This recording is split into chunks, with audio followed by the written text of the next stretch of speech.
Hey there, gang. Jim Jacobus. Welcome to In the Sales Arena Sales Training Webinar for the last week of July. Man, can't believe August is almost on top of us. It's getting hot here in Houston, Texas. I don't know about where you guys are, but it's starting to really warm up here. It feels like summer. So glad to be with you today. Got a really cool webinar for you. And just wanted to say welcome. Glad to have you with us. Got a lot of things happening around here, a lot of changes taking place.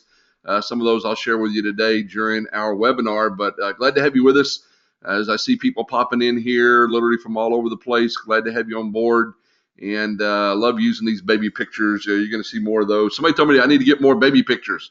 Got that. Going to do it, and we'll start adding some of those. Everybody likes a picture of a happy little baby. And for those of you who are already typing in, I saw you whenever you were sitting in the waiting room typing messages. Yes, we did finally get to see our grandson, Beckham, last weekend up in the Dallas-Fort Worth, Texas area, and just had a great time with him. So thank you for your comments there and your well wishes and your questions. Cute as can be. Doesn't do a whole lot, just sits there and kind of stretches and kicks and bends his neck. That said, though, we do have one that's almost 3 years old, and we had a blast playing with him while we were up there in Dallas. So heading back up to Dallas this weekend for Podcast Movement 15. As you guys know, we do a number of podcasts, one for our sales training side and one for the pre-married side that my wife and I do together. So we're going to Podcast Movement 15 conference in Fort Worth at the Omni. And by the way, if you're in the Dallas-Fort Worth area and you are one of my speaker buddies or consultant buddies, this is a great conference. About 1,500 podcasters from literally all over the world will be there. So glad you're with us today. And again, let's jump into the content. Getting some feedback says, hey, jump into the content a little quicker, get us out of here faster. Whatever your wish is my command. So let me tell you about what our agenda is for today. First thing is I'm going to give you a little history behind why I chose this webinar to wrap up July with and everything. Then we're going to talk about 4 keys to successfully selling anything that we want to sell. And I'm going to give you in that history kind of why we feel these things are so important.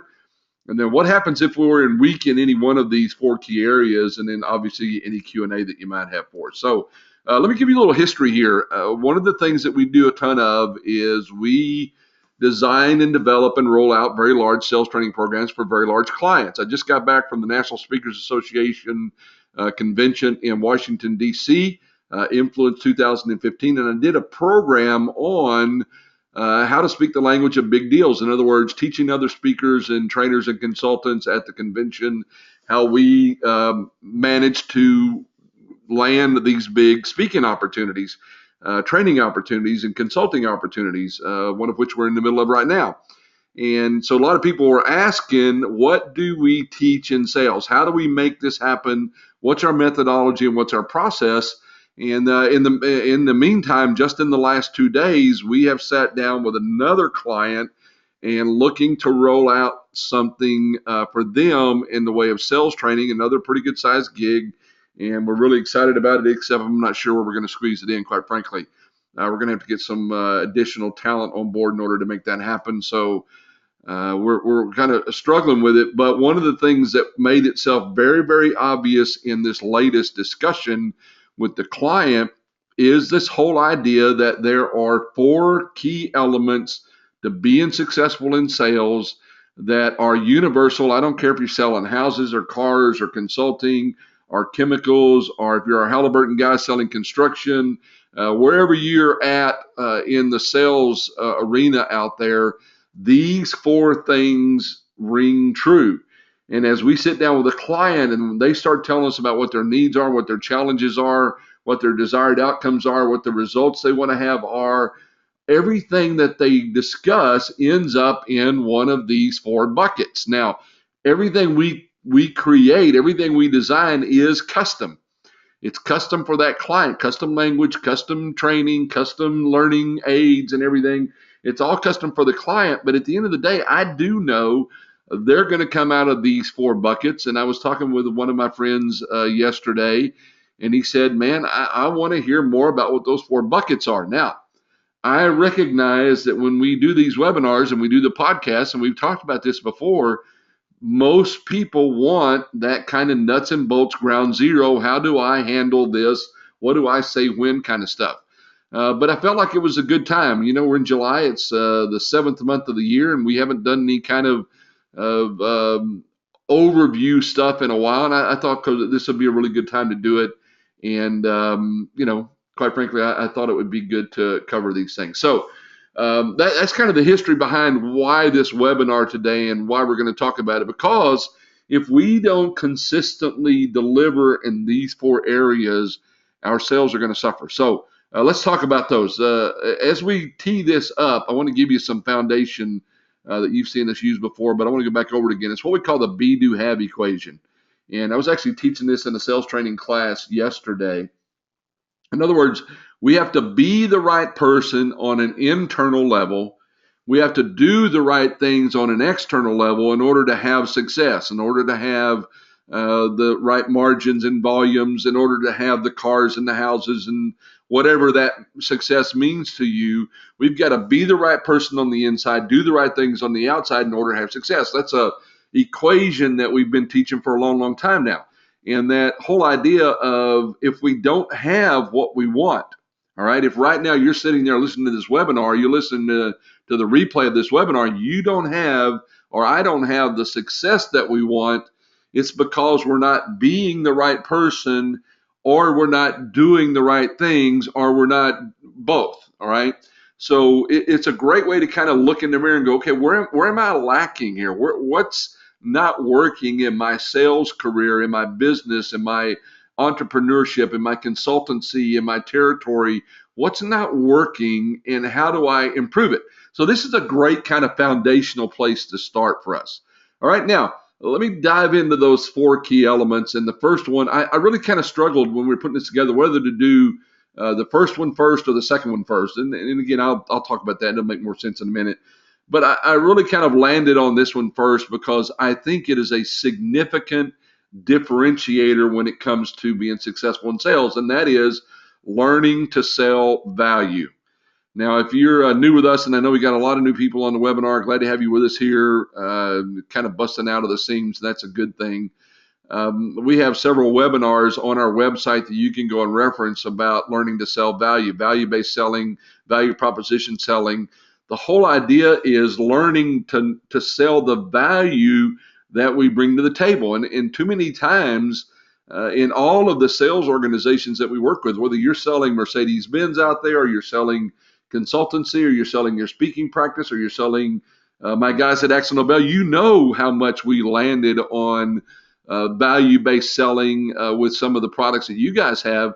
If we don't understand the value that we bring to the table, then we're not going to be as effective in serving our clients.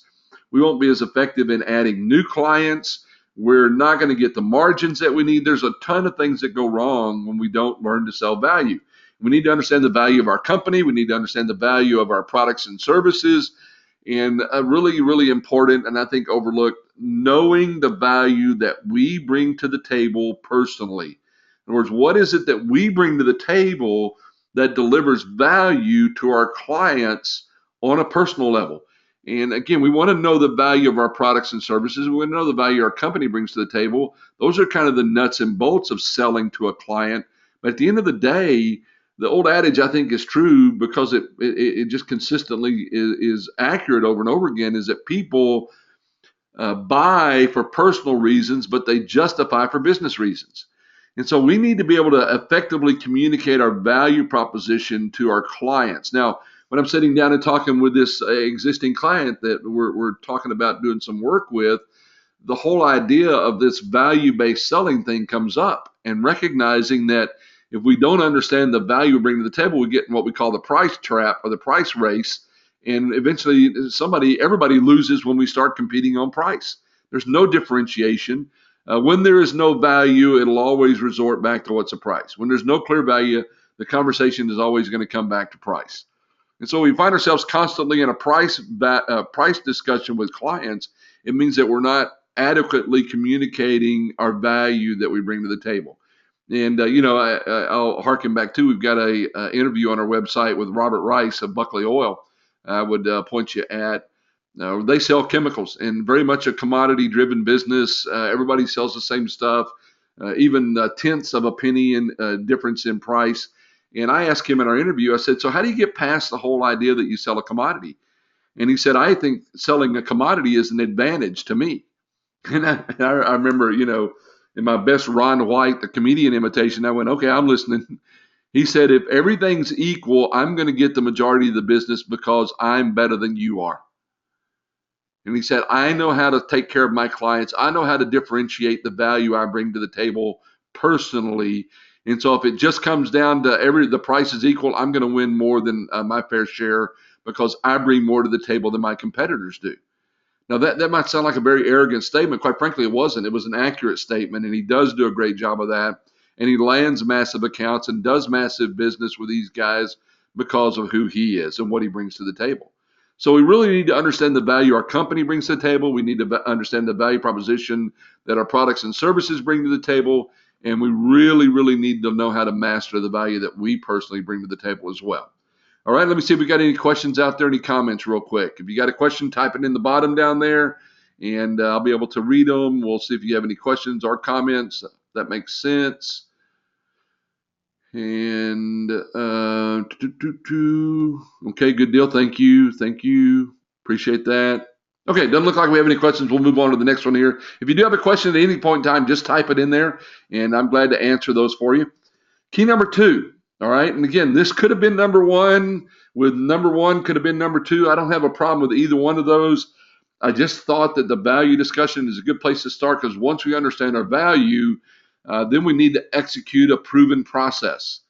Now, I could easily have said we need to execute a proven process, and then we need to understand the value that we bring through that process. I would have had a problem with either one of those, but obviously I did them the other way around. So executing a proven process that we know delivers results. Now, we teach an 8-step process out there. And again, we've got webinars. You can go back, check that out. I'm not going to belabor it. But planning, prospecting, first impressions, qualifying, demonstrating, influencing, closing, and follow-up is the process we teach. That process is proven to deliver results for our clients. And we talk about how important it is to master every single step there. Planning is all about where am I going, who am I going to go with, where am I going to get my business from. Prospecting is who's my ideal client, how do I reach out to them, what do they value, how do I market effectively. First impressions, do I have all the right tools in hand, do I have the right website, am I leveraging our marketing tools, am I using social media, yada, yada, yada. Qualifying, a huge step there. Am I asking all the right questions? I was on a call with a potential keynote client yesterday, and at the end of it, they booked me because, and I said, so what made you choose to hire us? And she said, you asked great questions that told me that you know how to put together a program that will serve our people. Well, I think the same thing's true in asking questions about a potential Mercedes-Benz owner, or I don't want to, I've got some Cadillac folks out there as well, asking people questions about the products they buy in chemicals and consulting and all of that. So qualifying is huge because once I ask all the right questions and I find out what matters to you, instead of showing up and throwing up all over you and hoping something sticks, I can present a laser-focused solution that appears custom because I only communicated things you told me that matter to you. So qualifying is huge, and then presenting from that qualifying process a laser-focused presentation. Influencing is handling objections and negotiating. Both are huge credibility pieces. It moves the sale forward, demonstrates credibility and professionalism, and then closing. And to me, closing is just simply moving to the next logical step at the client's pace. That's all closing is. And then follow up. For heaven's sake, we do all the work, we don't follow up to open up the next sale, then that's kind of craziness. So learning to execute a proven process and mastering every step in that process is absolutely fundamental to being outstanding and successfully selling everything that we sell. And I'm working with a client that we're, potential client right now, in discussing the whole idea of a sales process. It wasn't necessarily on their radar screen, but my suggestion was if we don't at least lay that down as a foundation, we're doing a disservice in teaching the value-based selling. And then the next piece we're going to talk about without having a foundation or a grid work to snap those skill sets into, then we're not probably doing a good job of creating a training program. And it literally took our training program from a 2-day program to a 3-day program because we felt like we needed to spend at least another half day and now a full day on the sales process. So the sales process is absolutely critical to being successful in selling anything. And then the third one, which I think is kind of a subtle piece, but makes all of the difference in the world, is the whole idea of being intentional about building what we call high ROI relationships. And again, we have 6 levels we measure. Basically, levels 3 and 4 are where we are considered a supplier vendor. Level 5 and 6 where we're considered advisors and consultants. And there's a huge disparity in the amount of value and how much we can charge for what we do when we're a supplier vendor versus the value that we bring to the table and the price we can charge when we're considered advisor consultant. And so we talk about how do we intentionally develop our relationships with our clients so they see us as advisor consultant instead of a vendor. And this is a huge, huge piece because most salespeople spend the majority of their time in that vendor supplier area and never have the opportunity to be a consultant or an advisor to the client. And consequently, they make the kind of money a supplier vendor would make, but never make the kind of money that an advisor consultant would make. They don't get in on the front end. They're not looked upon as a partner to the client. They're simply looked at to as a resource for the client. So being intentional about building those high ROI relationships fundamentally changes the game. And that was something this client actually contacted us about because of the history we had with a competitor kind of sister organization to them where they had so much success with this particular piece that we taught. So quite frankly, if you look at those 3, they're all interdependent. If we don't build high-level relationships within the context of developing our value with the client, we're not going to develop high-level relationships if they don't see the value. And if we don't know our own value, then we're not going to create high-level relationships. We're going to stay in the vendor suppliers category. And all of that is supported by consistently executing the process where we, again, planning, prospecting, first impressions, qualifying, demonstrating, influencing, closing, and follow-up. So all 3 of those are interdependent and interesting. I hope you can see that if we don't master all 3 of those, we're losing distinction, we're losing opportunity, we're losing margin, we're losing volume, we're losing clients clearly, particularly if our competitors are doing any of those things better than we are. All right, so quick little pause here. Any questions? Go ahead and type those in there. Let me see what you guys have. Okay, a lot of nice words there. I appreciate that. How about questions? Anybody have a question? If you know, I'll just call on somebody. Let's see here. Let's see who's watching and who might have a question. Tom Ferguson, my man. Heart Matters, Tom Ferguson. What question do you have, brother? Go ahead and type something in there. Make it up if you have to. Okay, come on. All right. No questions. Gonna leave me hanging. Mr. Robinson, how about you? Do you have a question, sir? Pick on people I know here. David Gesslin. David, I don't recall seeing you here, brother. Maybe new. Tell me what you do. What do you sell, sir? If you don't mind typing that in there. What do you sell?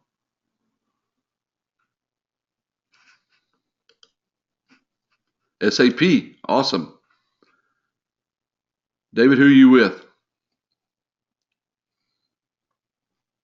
Oh, okay.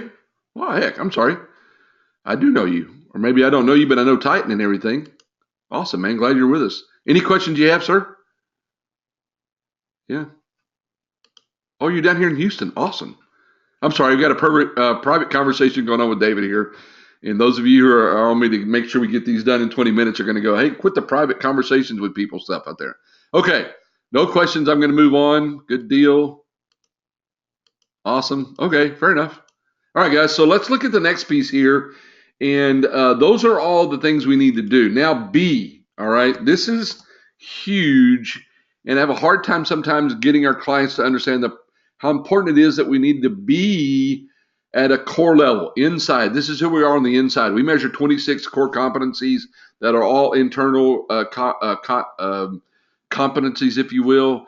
The five most important for success in sales are resiliency, personal accountability, influencing others, self-management, meaning we run our business like a small business, and then continuous learning, which obviously you guys have that one or you wouldn't be on the webinar today. Mastering those five core skills, quite frankly, I think are more important than everything else we've talked about so far today. Because if I master those five internal core skills, I will then, as a natural byproduct of those things being strong in my core being, I will learn how to do all the other things we've talked about. I will seek out a process. I'll learn to do all those other kinds of things. And so, quite frankly, if you look at the be, do, have equation, I ask it all the time. The question is, of the be or the do, which one do we think is more important? The be is the most important piece to it all. So we have all these things that we want to learn how to master on the outside, but if we have some weakness on the inside, we're not resilient. We don't bounce back from adversity.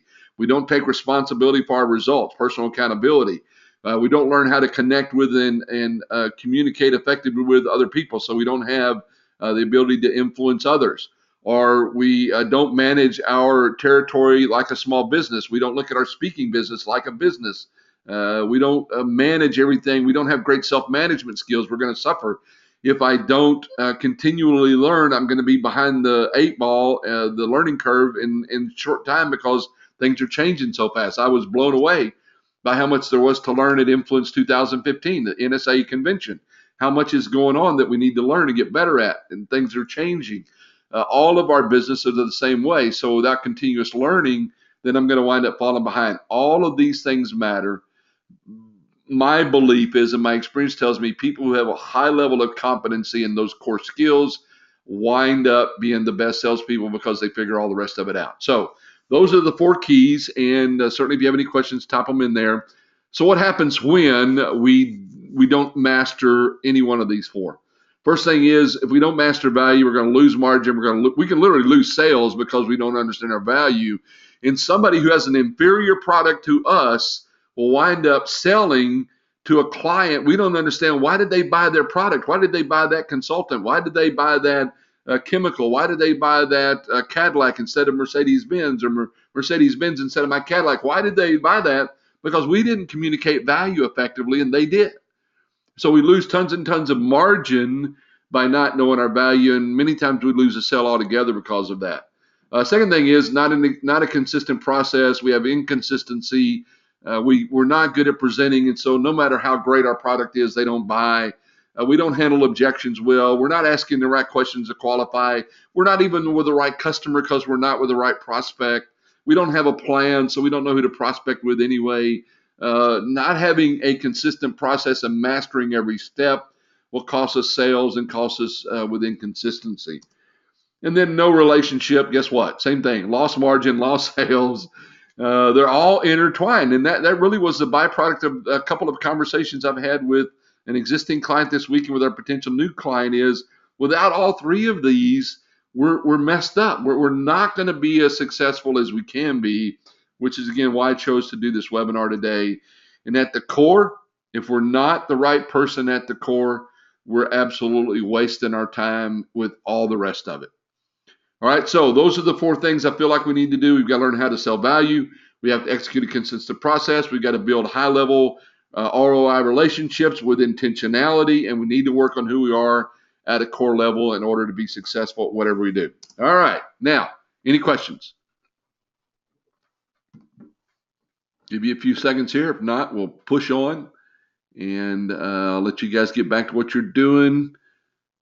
Give you a few more seconds in case somebody's typing. All right, nope. Good to go. Do me a favor, all right? Raise your hand on your little dashboard if all that makes sense to you. Let me see you raise your hands if that makes sense to you. Okay, just know you're actually out there. Okay, awesome, guys. All right, cool. Appreciate that. Going to move on. And I keep closing with, and somebody said they're tired of this, but we got so many new people every week we do this. Just to move that next piece. Here's our hope for you this year and every year. First thing, if you're new to sales, we're hoping to build a great foundation so you can have the sales career and the life that you want. If you've been at it a while and you're kind of stuck in the middle, we want to get you out of there so you can run to the top and be the best of the best. And if you're already at the top, we don't just want to help you stay there. We want you to do numbers nobody's ever done before. So again, I'm so fortunate you guys are with us. I'm glad you're here. Quick little note, we are going to be altering our schedule for August coming up. We're going to be trying some new things. We're going to roll out a new registration process so that we can make your experience a better one, a little more seamless, and serve you a little bit better so you can look for those things to come.